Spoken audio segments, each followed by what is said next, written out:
On today's Outside broadcast, once again, answering your Apple questions.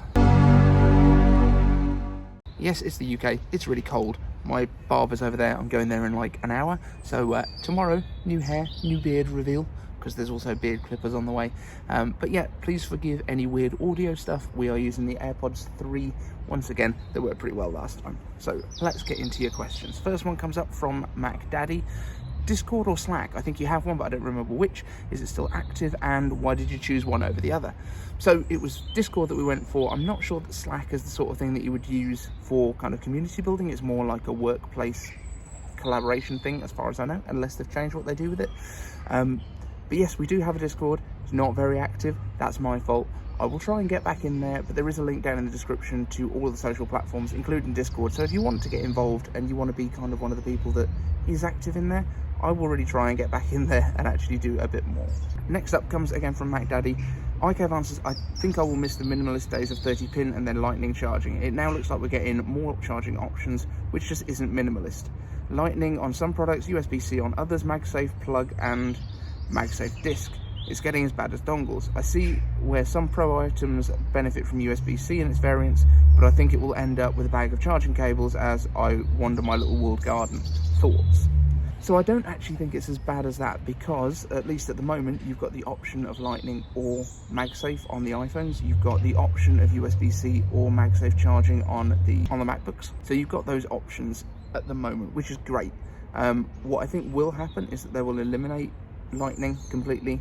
Apart from at the minute on peripherals, for some reason, like there's no reason that an Apple TV remote couldn't have a MagSafe charging coil inside. Seals it all off, means that when you spill a drink on the couch over your remote control, it doesn't kill it. That would be good. Same with the iPhones. It's another one less place for water to get in once they get rid of the Lightning port. But I really don't see USB-C coming to those things. I kind of see the point on the iPad Pro, but we're also hearing that ultra wideband is likely to come to the AirPods as the way for kind of communicating. So it could be that we charge everything with MagSafe and then we use ultra wideband for communication with the iPads in terms of being able to get data off of it. You do a MagSafe plug that's got ultra wideband in it, and then you can charge your iPad using that and use ultra wideband to communicate with it.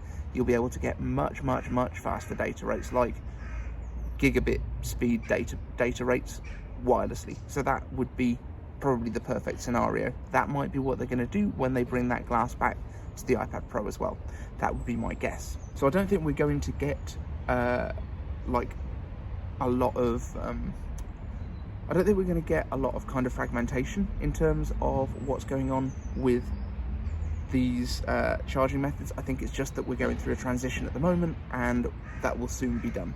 Next up, Randomness asks, iCave answers, I'm also in the market for a surround sound system for my 4K projector. Really wish Apple would make a surround sound system with a projector that would blow away the competition. Current surround sound systems don't integrate well with the iOS ecosystem, so please have your sources at Apple contact and make it happen, Dave. I'll tell you a secret, don't really have many sources at Apple, but yeah, surround sound would be great. But again, why don't we just integrate this with HomePods, like HomePod minis as your kind of surround speakers, a big old HomePod or a home bar that's part of an Apple TV system that sits under your TV, and that becomes your kind of center channel. I think that would be the best way, and I think that's probably what Apple are going to do. I really want the HomePod mini to become more than it is right now, and at the moment it does seem to be more of a case of it's just a smart speaker, and what it could be in future would be part of a mesh Wi-Fi network, which would be great, just to give you those faster speeds. It already works as the home hub, but it could also do things like being part of a bigger system within a room where they can listen to each other. They can do exactly what the original HomePod did, listen with those microphones, set up the room perfectly for the space that you have for where all your furniture is, and that would be a really good solution, I think. Next up, iCave answers, again from Randomness R. Do you think that Apple will release a new model of AirPods Max with lossless audio? The way I see it, they released the AirPods 3 last year. This year's focus is on AirPods Pro 2, and next year it should be AirPods Max. That would mean they update one pair of AirPods every year, but leaving a 3-year gap for each model. What do you think? yeah, this is exactly what I said in the last video. I think it's going to be a 3-year cycle for each of the headphone sets. I was just listening to Genius Bar, and they were saying that Mark Gurman doesn't think there will ever be another AirPods Max. However, it seems like the community in general is starting to appreciate them more. They're doing quite well in kind of secondary markets where people are reselling them, a lot like the original HomePod. I think it's one of these products where it takes time for people to appreciate what it can do and how good it actually is. So I do think there's going to be a next generation. I do think it's going to be this 3-year cycle for the AirPods, so that you get original AirPods last year, AirPods Pro this year coming, and then AirPods Max again next year. Audio doesn't change that much year on year. You don't need an annual upgrade cycle, but every 3 years, that seems about right to me. And yes, I think that it is probably going to use this ultra wideband that we talked about earlier. And Randomness again asks, IK Answers, hi mate, when do you think we'll get the 16-inch MacBook Air? Even Rennie Ritchie mentioned that a lot of people would probably want it, and yet still Apple hasn't made one. I want to get a Mac 15 to 16-inch Air for my siblings, but Apple is take forever. The MacBook Pro M1 are too expensive and overkill for them.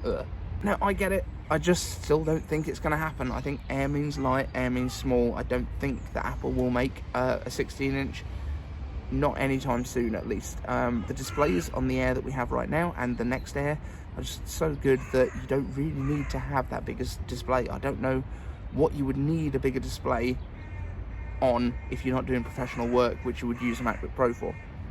I understand that some people might have visual impairments. That might be something that would be like as an accessibility feature to have a larger display on something that's not as expensive. I don't know if the market is big enough for Apple to address. That's my only kind of concern with it. However, as soon as they do it, it'll probably sell like hotcakes like usual. And the last question today comes from Thomas Rundle. IK Answers, when will the UK finally get the Apple Card? I don't think we're going to get it ever. Now, the thing with this is basically it's an Apple branded card from Morgan Stanley, is it? Or whoever it is that operates it. I don't know American banks, as we've said in the past. What they would have to do is, in different countries, partner with different banks that issue the cards. And then different countries have different stuff. Like in the UK, cashback on credit cards, not as big of a thing. Other perks on credit cards, not as big of a thing as it is in the US. Like, people have different credit cards in the US because they get different perks and different ways of dealing with stuff. In the UK, I think probably because of Europe, it's been a lot more regulated in the past. It might be that because of Brexit, it is actually something that's practical for Apple to do, because regulations might be relaxed a little bit. There might be more kind of market choice over here for that sort of thing.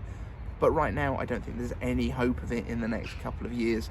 I would love to be proven wrong, because I would love to have an Apple Card in my wallet and get cash back when I buy Apple stuff. That would be grand, but not going to hold my breath. Right guys, it is really cold here. As you can see, there is snow behind me. That building over there is like 500-600 years old or something. I'm in a churchyard because I've wanted to find somewhere quiet. You can see my breath. It is pretty chilly. So I'm going to wrap this one up. Thank you very much. Don't forget to come back tomorrow for the new haircut reveal and a trimmier beard. See you then.